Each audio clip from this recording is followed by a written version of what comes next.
Dans ce journal, la version des forces armées nationales sur l'attaque du dépôt d'armement de Yimdi au petit matin du vendredi dernier. Le centre des opérations interarmées a rencontré la presse pour le point de l'attaque et les résultats des enquêtes en cours. Et puis l'expertise du Burkina Faso qui s'exporte dans la sous-région. L'entreprise africaine des travaux public vient de décrocher un marché de plus de 65 milliards de francs CFA pour le bitumage d'une route au Niger. Nous aurons dans ce journal le lancement des travaux.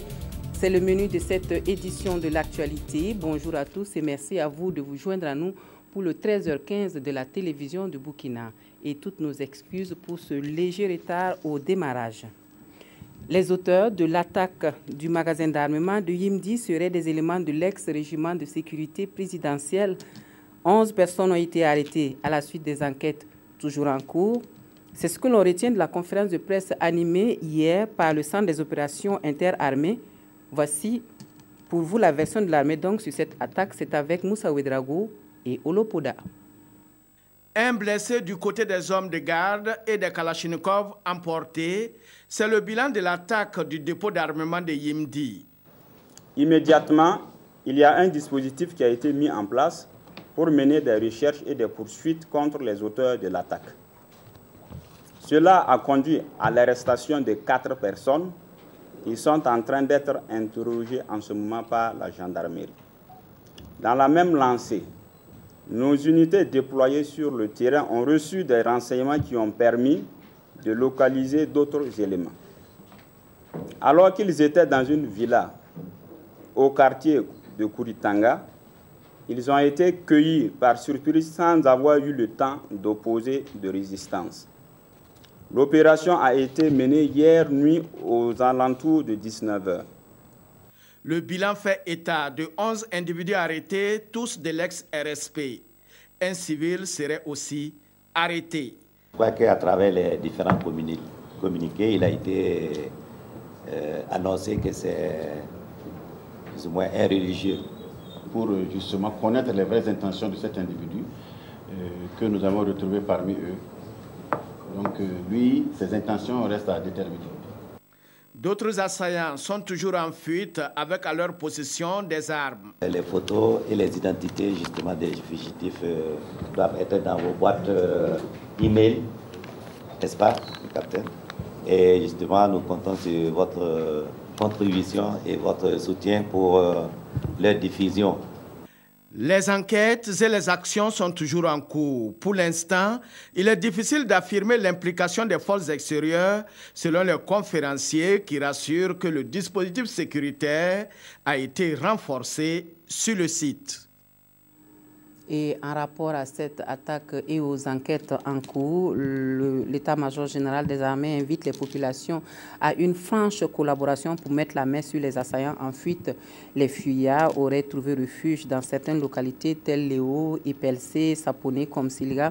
Il est donc demandé à toute personne qui apercevrait l'un des suspects, dont vous voyez les images ici à l'écran, d'informer immédiatement les forces de défense et de sécurité. Le gouvernement qui informe les populations du Sahel sur les dispositions prises pour sécuriser le territoire des populations qui visiblement attendaient d'être rassurées depuis l'enlèvement du docteur Elliott et son épouse Adjibo. Le ministre en charge de la sécurité qui a conduit la délégation gouvernementale Adjibo a eu au cours de la rencontre avec les forces vives un mot d'encouragement à l'endroit des forces de défense et de sécurité. Le point de la rencontre avec Jean Zongo et Nyarki Teda. La mission gouvernementale arrive à Djibo pour assurer et réconforter les populations. Au pied de l'hélico, le haut-commissaire du SOUM, avec les leaders d'opinion pour l'accueil, en vue d'un face-à-face avec les forces vives de la province, toujours traumatisées par l'attaque terroriste sur la sécurité burkinabé à Inabao et l'enlèvement du couple Elliott le 15 janvier dernier. Un sentiment d'assurance, parce que le gouvernement a envoyé une délégation pour vraiment nous soutenir, pour dire que nous ne sommes pas à part du Burkina Faso, nous sommes une partie intégrante du Burkina Faso. Et à cette rencontre, le ministre en charge de la sécurité rassure, les moyens sont déployés pour troubler les troubleurs.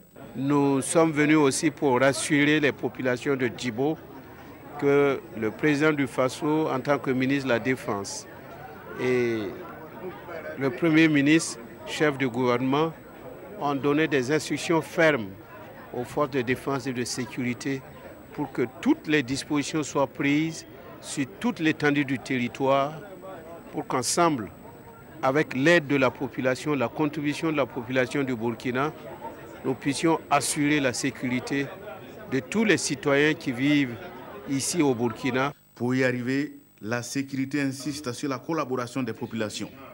Et séances tenantes, les femmes, les élèves, les anciens avec l'émir de Djibo en tête décident d'accompagner le dispositif étant les radars par lesquels l'information doit passer.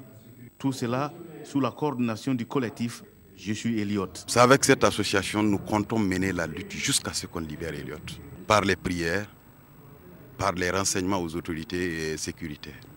Pour la délégation ministérielle, le peuple a déjà remporté des batailles et va vaincre encore cette nouvelle pour ensuite gagner la guerre. À condition que la population ne cède pas à la panique. Après Djibo, cap est mis sur Tinakov pour féliciter et encourager les forces de défense et de sécurité et rassurer là-bas aussi les populations. Et à Djibo, la délégation gouvernementale a aussi rendu visite aux patients et au personnel de la clinique du docteur Elliott. Une visite de réconfort, surtout pour le personnel de la structure sanitaire, devenu orphelin depuis l'enlèvement du médecin autrichien et son épouse, Jean Zongo Nyarkiteda. Tristement assis, Mohamed Sissé pense impuissamment à son avenir sanitaire. Ils sont actuellement 29 pensionnaires dans cette réflexion quotidienne après l'enlèvement du couple Elliott. Ils étaient là avec l'air mal et on les a opérés et on est venu enlever le docteur. Et lui, ils sont là maintenant, ils sont très mécontents. La clinique et ses occupants ont besoin de soutien et de réconfort. Le gouvernement dépêche alors 4 ministres à Djibo pour cela. Après une visite de lieu et après s'être imprégné du travail abattu depuis 1972 par Dr Elliott, l'exécutif fait des propositions. Les soins seront faits, à mon avis, sous la supervision du médecin-chef du district.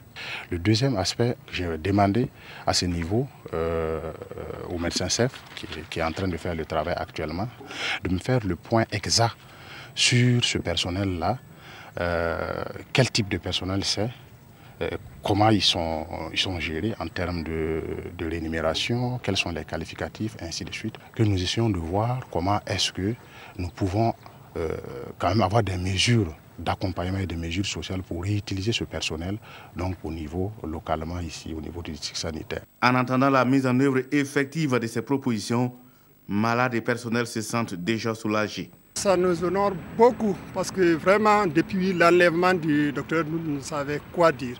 Mais aujourd'hui, la présence de la délégation gouvernementale, nous sommes à 100% sûrs que nous ne sommes pas les seuls touchés par l'enlèvement du docteur Elliott. Pour le chef de la mission, Simon Compaoré, l'enlèvement du docteur Elliott est un choc pour la population et une peine pour la nation. La clinique reçoit des patients du SOUM et d'autres localités du Burkina, ainsi que des pays voisins. À Ouagadougou, l'on a marché hier soir sur l'avenue Kwame Nkrumah pour rendre hommage aux victimes des attaques terroristes. L'idée est née sur les réseaux sociaux et a mobilisé de nombreux citoyens.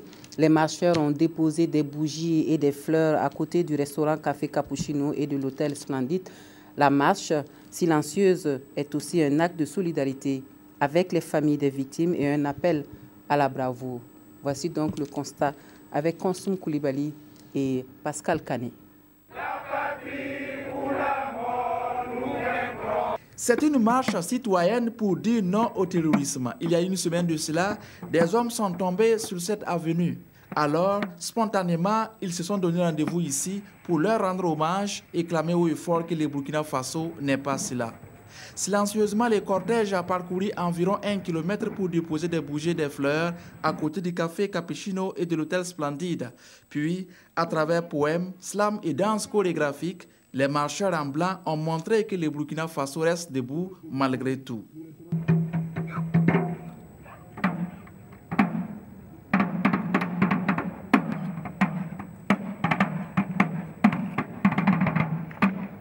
J'évite l'amalgame du nom. Je préfère plutôt indexer le genre. Mesdames et messieurs, ces hommes ne sont ni chrétiens, ni musulmans, ni même croyants. Ce sont des terroristes. Ce qui se passe aujourd'hui, ce n'est pas normal. Nous ne sommes pas d'accord. Nous ne méritons pas ça. Nous avons besoin de paix dans notre pays. Faites pardon, pitié. Laissez-nous en paix. C'est pour ça que nous sommes sortis encore pour dire aux familles endeuillées, nous pleurons avec vous. Sadi était là le jour de l'attentat. Il a perdu un ami et des voisins. Mais comme les autres marcheurs, il tient à réaffirmer que le terrorisme ne gagnera pas.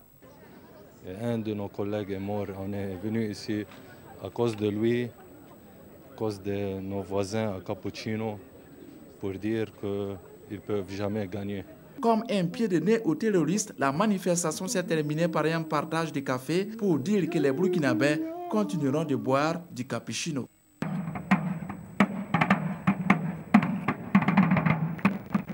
La Fédération des associations islamiques de l'Ouest dénonce les attaques terroristes du 15 janvier dernier au Faso. Des directives ont été données aux imams pour éviter de telles situations. C'est au cours d'une rencontre à Bobo-Dioulasso entre la Fédération et les imams de la ville Karim Ilboudo Ali Traoré. L'islam est contre le suicide. Il interdit également de porter atteinte à la vie d'autrui. Tels sont les premiers mots du président de la Fédération des associations islamiques de l'Ouest du Burkina à cette rencontre. Ahmad Sanogo a aussi condamné l'attaque terroriste du 15 janvier dernier à Ouagadougou. Et en conviant ses imams, il veut donner des directives pour éviter de telles situations. Le message d'être vigilant, de collaborer étroitement avec l'autorité, de sensibiliser beaucoup à la mosquée, de donner des renseignements, des enseignements islamiques sur la paix dans les mosquées. Bon, surtout de beaucoup prier pour le pays. Donc c'était les phares messages que nous avons donnés. Vous savez que souvent il y a des prêcheurs qui viennent, bon, on ne les connaît pas. Donc il faut qu'ils font beaucoup attention pour ceux qui viennent à la mosquée pour prêcher. Tout en louant l'initiative de la fédération, les imams ont promis de mettre en pratique ces directives. Ils ont par ailleurs souhaité la mise en place de dispositifs sécuritaires dans les différents lieux de culte de la ville. Je peux donner comme un message à toutes les populations et puis tous les fidèles que nos cas fait très vigile à ceux qui rentrent dans la mosquée, l'environnement, puis dans le quartier, entièrement comme dans la ville. Après la sensibilisation, la fédération compte passer à l'action. Très prochainement, elle envisage de tenir une rencontre avec les autorités locales afin de trouver des solutions pour minimiser le phénomène. Autre point de l'actualité, l'expertise du Burkina Faso dans le domaine des travaux publics se vend à l'étranger. Au Niger, l'entreprise l'Africaine des travaux publics vient de décrocher un marché de plus de 66 milliards de francs CFA pour le bitumage de la route Ilela-Bagouroa, longue de 107 km. Suivant le lancement des travaux avec Mamadou Dabiré et Olopoda, c'était le 19 janvier dernier au Niger. Ce premier coup de bulldozer annonce la fin du calvaire des usagers du tronçon Ilela-Bagaroua dans la région de Tawa, à plus de 500 km de Niamey, la capitale nigérienne. Ilela-Bagaroua, si tu prends la route là, si tu reviens de 7h du matin avant que tu arrives à 6h du soir, avant d'arriver. ça casse, qui va aller au garage pour souder, pour faire tout cela. Donc maintenant, ce qu'on est en train de faire là, c'est avantage pour nous. Longue de 107 km et avec 27 km de bretelles, cette route va coûter au Niger plus de 66 milliards de francs CFA. Une saignée financière que le président Mahamadou Issoufou justifie amplement. Cette route, Lela Bagaroua, rentre dans le cadre du programme de renaissance sur lequel je travaille depuis 5 ans. Elle fait partie des 3000 km de routes bitumées qui ont été promis au peuple nigérien. Et je signale au passage qu'on a également dans ce domaine prévu de réaliser 2500 km de route en terre. Et il me semble que tous ces objectifs sont en train d'être réalisés aujourd'hui. Pour donner forme à cette importante infrastructure routière, le Niger a fait appel pour la seconde fois à l'expertise burkinabé à travers l'entreprise ATP, l'Africaine des travaux publics de notre compatriote Mahamadi Sawadogo dit Kadhafi. On n'est pas à notre première expérience au Niger. C'est un chantier qui va mobiliser des milliers de personnes et donc des centaines de matériels, engins et camions tout confondus. Plus qu'une confiance et un honneur, c'est un défi pour Mahamadi Sawadogo et ses hommes.